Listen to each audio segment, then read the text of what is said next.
রানীমাকে রাসেল বাইবু দর্শন করেছে। আমি সেই বাদের গন্ধকে আটকানোর জন্য সেই সুদূর আরব থেকে আমি সুগন্ধি এনে দিয়েছি। তোমার কাঁধে সেনাপতির দায়িত্ব দেওয়ার পর থেকে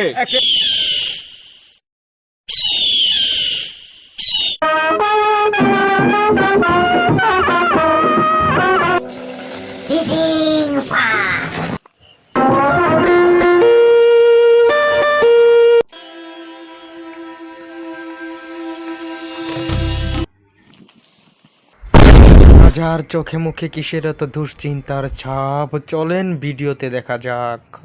সেনাপতি উজির খা মহানাস, ওটা সেনা পুক্তি হবে না, ওটা হবে সেনাপতি। সেনাপতি, তোমার কিন্তু দিন দিন স্পর্ধা বেড়ে যাচ্ছে। তুমি মাফ করবেন জনাব, আমি এমন কি করেছি? সেনাপতি উজির খা, তুমি উল্টা পুল্টা তরোয়ার চালিয়ে ফাটিয়ে ফেলেছো তোমার রানীমার শখের পোতা। তুমি মাফ করবেন জনাব, ওটা ভূতা হবে না, ওটা হবে পুতা। সেনাপতি, তুমি কিন্তু মুখে মুখে তর্ক করেই যাচ্ছ। মাফ করবেন মহানাস।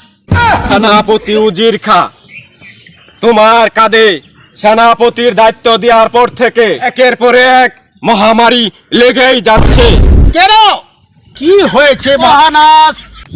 সেনাপতি, তুমি যদি আর একবার আমাকে ভুল নামে ডাকো তাহলে তোমাকে টুকরা টুকরা করে আমার পুকুরের শিং মাছ দিয়ে খাওয়াবো। এই তো কিছুদিন আগে করোনা মহামারী হয়ে গেল, সেই থেকে তোমার রানীমার যক্ষা এখনো কমেনি, এখনো পাদ মিশ্রণ কাশি মেরেই যায়। কি পাদের গন্ধে আমি এখনো ঘরে থাকতে পারি না। মহানাস, আমি সেই বাদের গন্ধকে আটকানোর জন্য সেই সুদূর আরব থেকে আমি সুগন্ধি এনে দিয়েছি। এখন আবার কি হলো মহারাজ? সেনাপতি, তুমি কি জানো না রাজ্যের কি হাল? তুমি ঘরে বসে বসে বাস্তাছো কার রেখে যাওয়া চাল। আমি চাল নিছি, রাজা জানলো কিভাবে?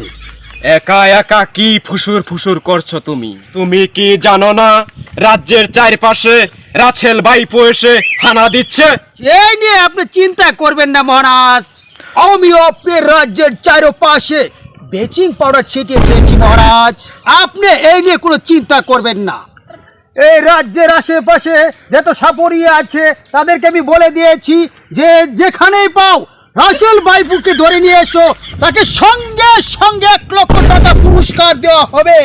এই তো এতদিন পরে একটা কাজের মতো কাজ করেছো সেনাপতি। কয় কি আমি বলি সেনাপতি?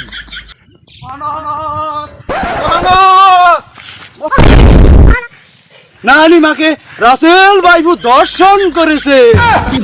এই ভালোভাবে কথা বলো। দংশন করেছে। এবার কি কর, আমি করলাম কি আর ওইলো কি?